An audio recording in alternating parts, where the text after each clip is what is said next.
All right, now let's go back to The all show. the shit we got to talk about the regular episode. Mm-hmm. Oh, wait. Wow, what a crazy thing that we literally just did and didn't do before we recorded the regular At show. all. At all. No, No. it's Totally not normal. like 20 minutes ago that happened. I'm just sitting here going, You are nothing but garbage, yeah. Nothing but garbage, Gaina. thank you, Randy. You gotta look up to the sky when you say that. Look up to the sky. Because you're in point. wrestling heaven. You got a point. Like, go like this. So, Tyler, Yeah. well, the first thing that we're going to talk about today, show that you were very excited for, I've been very excited for, Mm-hmm. finally arrived. She-Hulk, episode 1. I'm a little bummed, before we even get into it, I'm a little bummed that we only got one episode. I feel like this show especially needed 2-episode premiere. I would argue. I think this I episode's would good. actually argue that that no, it doesn't. No, you're wrong. And the reason why I argue that is because here's my thing. And honestly, I'm okay with. I'm not okay with all those fuckers saying the shit that they do, which we'll get to later. But they're actively helping it. I'm fine They with don't them. realize I'm that. fine. I mean, why give them more? You know what I mean? Yeah, we'll get to that. I just Yeah, want to but focus. I want to think focus on this. one episode and the way that the episode was set up and the structure of everything. Of course, I want 2 and 3 episode premieres because that's what we get a lot. Oh yeah, But that's the standard. I'm almost. okay with just I mean, one because Andor's getting 3. this forces people to go, do I want to watch a second episode? And honestly, She-Hulk I think She-Hulk is universally good, but I might be wrong. I have talked I to think- somebody who didn't like it. I think this episode is strong. Mm-hmm. No pun intended. I think she's But she honestly, I think embodies this show She-Hulk, would have dude. benefited from 2 episodes. I feel Sure. like some people it really resonated with, and then some it didn't necessarily hit all the beats that they wanted. In I a Marvel respectfully show. and disrespectfully agree. Well, yes, there's Respectfully, I disagree. We're not going to address that in particular because that's and not disrespectfully, go fuck yourself. That's not a real. 'Cause criticism. That's disrespectful. Will you stop? Jesus, man. No, I You never listen. You never. No, but Uh, I think you and I just are of two minds. I think it's good that it was only one, but here's the thing: I wouldn't have been mad if there was No, a second one. I think it's a well enough episode that yeah. if you were into it, if you liked that episode, I think it was strong enough to get most people to get onto episode 2. However, I could see how this is a little like I think there's legitimate criticisms of the episode. Personally, as someone who's I haven't read very much, but I've dabbled in She-Hulk. You've obviously read more than me. Pretty much a diehard She-Hulk fan But for a being long familiar with that style of humor and that style of story and that character, I think it's really solid. I think if you really if you actually read the She-Hulk books, time. I think you'll really enjoy this. On the flip side of that, I think most normies aren't going to quite catch on. Normies.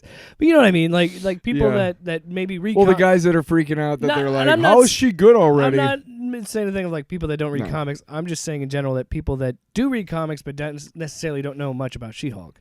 That's another whole other thing I think people kind of push to the side is like there are so many comic books. There's so much content. so much. And where do you start? There's so much entertainment and comic books and everything out there. So She-Hulk's been around for 50 years. She came out in the 70s. great example. You and I read comics. Yeah. I couldn't tell you fuck all about manga or anime. And there's some people that do. Me Some people neither. that read comics and like that stuff. I'm not And, particularly into you know, we should have. So yeah. my point is, Mhm. I could also see how someone who's not used to this, because I think Dan Slott put it really well. He tweeted he had a huge run in the early 2000s. This was before he got Spider-Man. Yeah. And he said in a tweet that's like, I'm someone who's written more She-Hulk comics than anyone. I've seen the first few episodes. It's great. Yeah. Like, he is signing off on it. He's somebody who's been a big voice on the character. And Dan Slott. Now, when they created, a lot of people don't know this. First couple things. One, in the comics right now, She-Hulk is more Hulk than anything than she's ever been. She's still largely in control.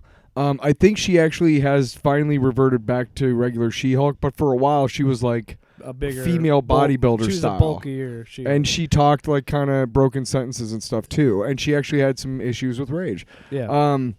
But largely, since she's been introduced, except for maybe her couple first appearances, she's largely always had that attitude, that brashness, that that kind of out there personality, and that, you know, she's always been like that. Now John Byrne in the late 80s really made her what she is today. Yeah, and Dan Slott picked that up and ran with it. Dan Slott became, I think, Byrne's run on. I think the Byrne She-Hulk series died, and then Slott started a new one. I think, but he definitely took and he definitely followed beats, and took the same, very largely the same path. I could be wrong, but I think at the beginning, and he continued the fact that she's got this great, boisterous, out of this world, larger than life personality. She always has. Yeah, I think we almost played footsie there. Yeah.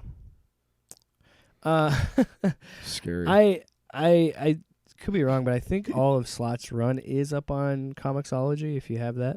If I'm not mistaken, he also does the really excellent storyline where Star Fox is accused of sexual whatever because of his powers. I haven't read all of his run. I've only read a few. So just real quick, there's a scene because she's defending him. Yeah, we've talked about this on the show before. Okay, but it's just a great scene because she literally is like, "Wait a second, I fucked him. Did he do that?" And she literally hulks out like in the it was and tries to kill him, and it's like. It's a great storyline. It's just it's a bold way to look at different aspects of life. You don't have to write a nonfiction book to address society's ills. Just in a brief thing, it turned into a story about sexual assault. And, yes, and it's you've mentioned on the show before. Yeah, but the scene where she is like thinking about like the time they were together is like I want to gets more and also, more mad. Pizza time. Yeah, we're gonna talk about everything in this episode. Sure. I want to address the issues that I've seen people take that I think that are coming from a good faith angle. It's not the. We're not talking about the grifters yet. Not the people. Yeah, not. We're the talking grifters, about regular people who might be like confused about. Yes, an aspect of a comic book. A buddy and I character. had a conversation about it, and he just felt like he was like, "Oh, I don't necessarily like that. Jen is just." Good at this, and Bruce struggled, and it just seems like Bruce, because they did have a really good storyline. I mean, say what you will about Joss Whedon, but he did a really great job of introducing Mark Ruffalo's Hulk. Yes, and making you care. It's like that keeps popping up on Twitter of people using that to dunk on this show, but I think it's kind of on this show. Yeah, what do they use? Listen, sorry, I haven't even got to it yet. When he talks about the part where he says, "I put a gun in my mouth and pull the trigger," and the other guy spits it out. So, like, they see that version of Hulk, and they keep seeing that version of the Hulk. Little do they think about the fact that he has gone on a big arc of huge. By the end of Avengers 2, he goes into outer space, right, and doesn't know where he ends up, and then we find him again in Thor Ragnarok,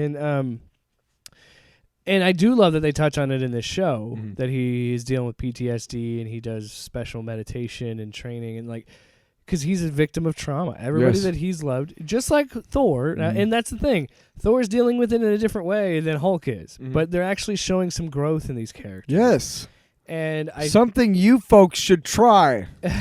But I think that a lot of people focus on the struggle that Bruce had in those first, phase 1 through 3 storylines. Sure. And this is a different Hulk. And Jen's story is also completely different than Bruce's. And you and I were talking about this. And I think anybody that feels like it's okay, she can control being a Hulk and she's much better at this already than Bruce, you've got to trust this show. Because I'm telling you, they're doing this same Hulk story that you liked, but it's in reverse. Right. And so this is actually accurate to the comics anyway, you No, that's not the... No, sorry, that's we're not talking about the bad people yet. Sorry. People. It is actually comics accurate for you folks who might not know. And you also have to understand, I'm coming at this as someone who hasn't read a ton of She-Hulk, but you have, and you have talked. You've kind of explained. I want to make an analogy here. Okay, I'm not trying to flash my nerd credentials. No. I want to make an analogy here, which will speed this process along. I think. When you think about it, and I think we've talked about it. I know I talked about it on my old podcast, Falling Down with T-Bird. Plug. But it's coming back. But what? I'll eat your ass. Yeah. No, actually, if you're gonna do that, $1 million. you better fucking pay up. But I've talked about, on my old podcast, I talked about racism and how stupid it is because it really makes no sense. And you're like, okay, there's a white guy and he's like, he's standing in front of a racist white guy and he's standing in front of a white woman and a black man and is like, okay, choose which person is going to hang out with you or whatever. And the racist white guy is going to go the white woman. They're more like me or whatever, right? But here's the fucked up thing is you're more physiologically similar to the black man because he has balls and you get what I'm saying? Women and men have different physiological aspects, different genitals, okay? Now, the reason why I'm bringing that up, okay, is because it's the same way. I like how you said this was going to be streamlined. The reason why the reason why I'm talking about this is because people think, okay, well, she just got a little bit of Hulk's blood, and all of a sudden, dude, women metabolize shit different than men. Okay, also because physiologically, women have more pockets of fat on their bodies than men do. Typically, they oftentimes they react differently to alcohol and hangovers. I appreciate what you're doing. I'm just saying. I appreciate what you're doing. But would you have to go through this leap in logic if this were a man?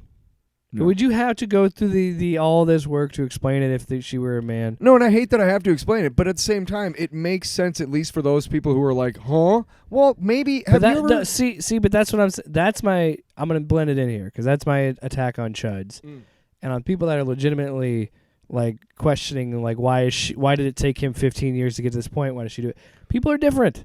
And yes. I think if you would have gotten the same story that Jen had as Bruce, you would not have. I think a lot of people, myself included, would not have liked that because it's the same story.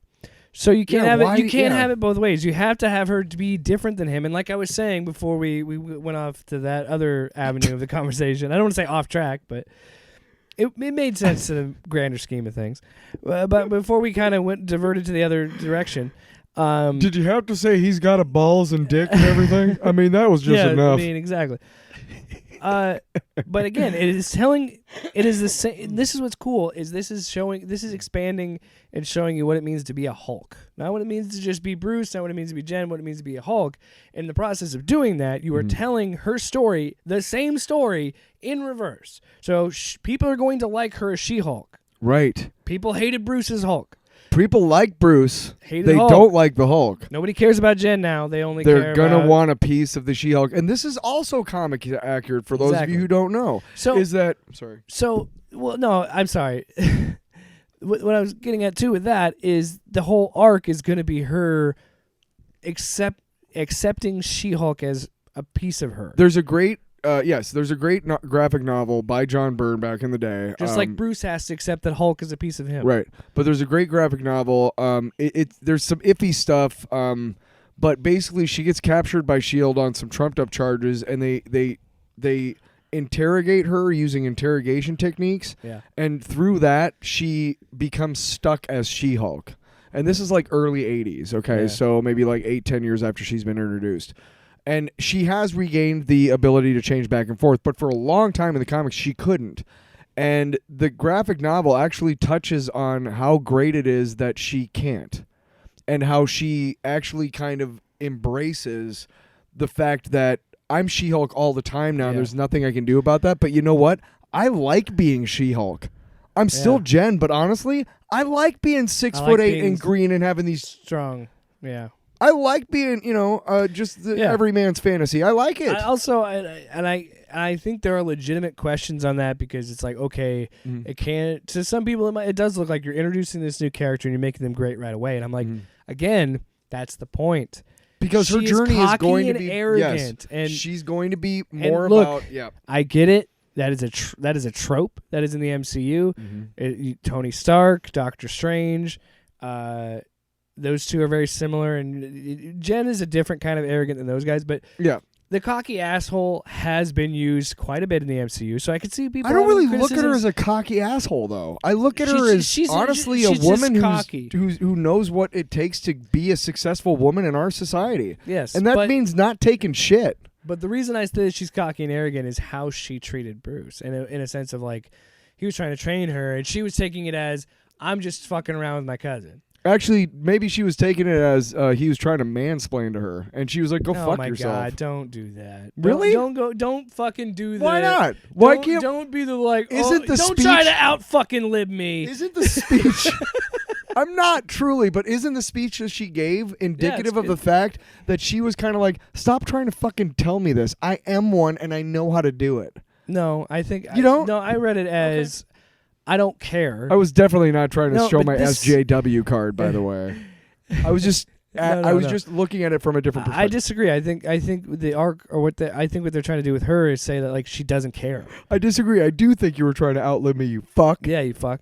No, what I'm saying is the reason she comes off a little cocky or arrogant is, you could look at it as that is just how society thinks of a woman that speaks her mind and tries to do things. You could say that. I think that's valid. But what I was interpreting it as was that she didn't really train with him and she didn't really care. And she was showing off to be like, I don't need you to teach me this because I don't fucking care about being a Hulk. I just want to be a lawyer. If you look And at that's it, why they fight, here's because the she's thing. like, I Yes, gotta go right, back to work. Perfect. But here's the thing. If you look at it without gender involved, okay, I feel like that's looking at it without gender. you are. And that's what I'm saying. Like, if you look at it without gender involved, it's absolutely somebody who should take advice from somebody who's been there. Right. Trying to help And is them. saying to this person who is offering an olive branch, go fuck yourself. If you look at it without gender, that's exactly what's going on. So, yes, you can say that. But, again, I mean, it just sucks that in our society that women who are strong she's gonna be are often referred to as cocky or arrogant or bitchy difficult. yeah. And you know what, dude? They'll Have throw you the- they'll even have throw you the ever B seen word a in white there. man be difficult, man? Because those guys are bitchy, We'll man. get- we'll An get- old white dude. I still want to keep talking about She-Hulk, but Wait a second, I can't get my discount here at the Fleming Steakhouse. Let me see your manager. I still want to talk Yeah, more about it. But let's elect them. believe president. me, there's some really interesting takes on Yeah. this show coming from losers. Oh God. Later, we're gonna keep talking about this. show. Interesting. Read it interesting as bullshit Overall, and misinformed. overall, what did you think of the episode? I fucking. As someone who's a rock hard, die hard I She-Hulk guy. rock hard. Hey, I'll tell you this right now. I think everybody on the internet is realizing something, and something they already knew, because She-Hulk has always been this kind of character. But I didn't think you could make Tatiana Maslany hotter or more attractive, whatever you want to say, until she became a 6'8" green woman. And I was like, Do you remember how the- did this happen? Do you remember the idiots who were like killing themselves because they couldn't go to Pandora when Avatar came out? I'm really worried about some real creepy basement dwelling incels doing some looking stuff. for green women? You know? No. I don't know, man. Man. It's pretty realistic shit. I'm just saying, I'll say this. Okay, it reminds me of like Resident Evil Village. When that came out, there's this vampire lady that's like 8 feet tall, and she had big boobs. I know and everybody was like, exactly. Yeah. "Step on me," thirsty for this chick. Step on me is just a thing kids say nowadays. I guess. Sure. Not me, but I don't say that. I'll say it. Well, I do because Well, I'm cool. Not on the air.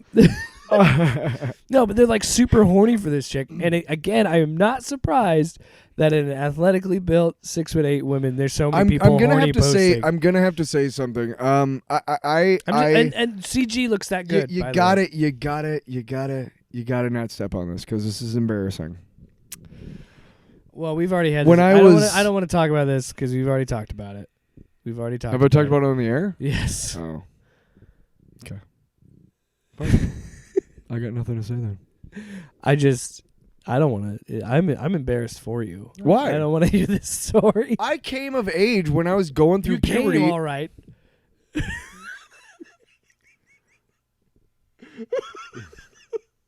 You're mad because you don't know how to respond to that. No, I'm mad because I'm actually trying to make like a difficult conversation easy for myself. I know you say that I've talked, but I haven't talked about this.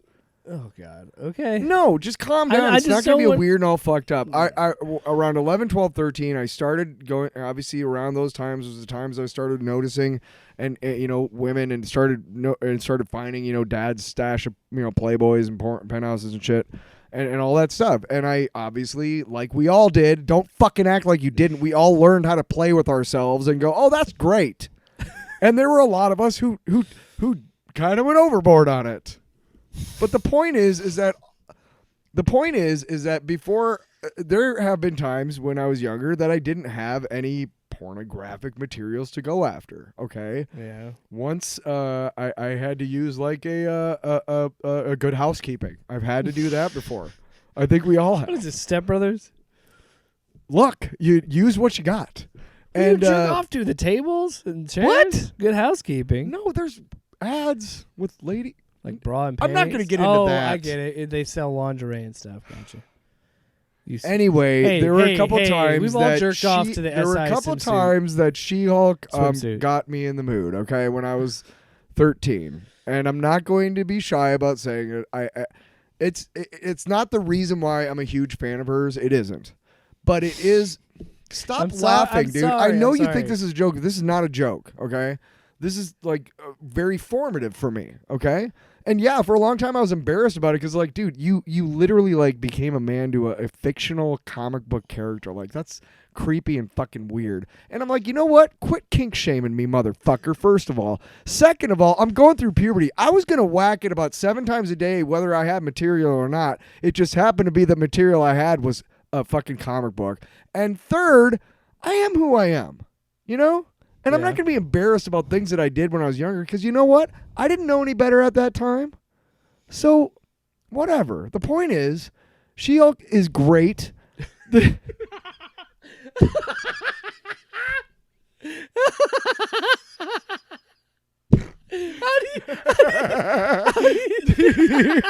first episode was great. That might be the funniest fucking thing you've ever done on this podcast. Jesus Christ. Oh, shit. Have you ever heard of the word segue, Tyler? We're still laughing about it, but We had to stop. because it's just a bad segue. It really is. But no, it really is.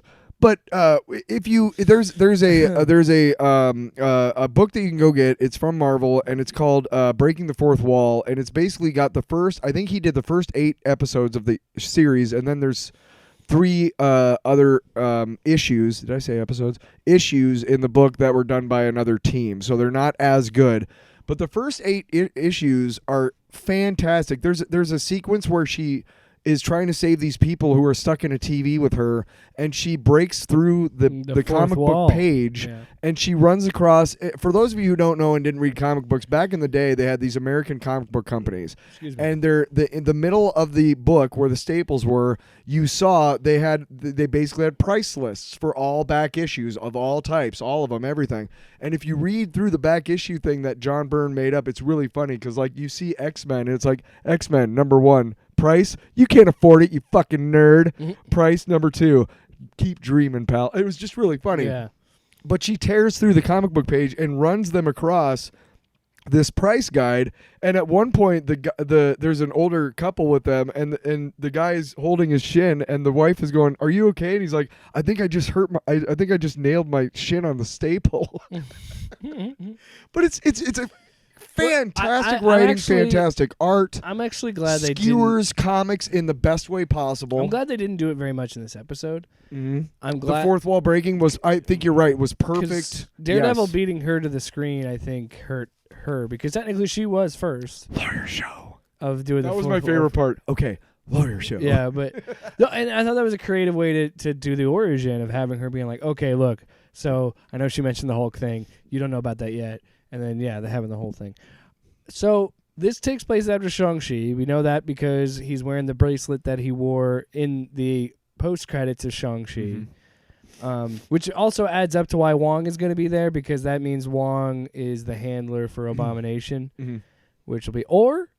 We'll have to see what happens there. No, wait, because it could still be before Shang-Chi because then he could just say, I recreated the prototype that he made in the car that got destroyed in the car accident. I don't know. Either way. So we're going to get probably, or I'm guessing we're going to get more in the relationship with why Wong has Abomination with him. And yeah, I think we're going to learn aspects of that. I think, because the showrunner, who, by the way, in case you're wondering about street cred, she wrote the fucking Pickle Rick episode of Rick and Morty, which is just one of the classic episodes of all time. So then it became too much of a meme. What do you mean? The internet ruins everything. Yeah, well, yeah.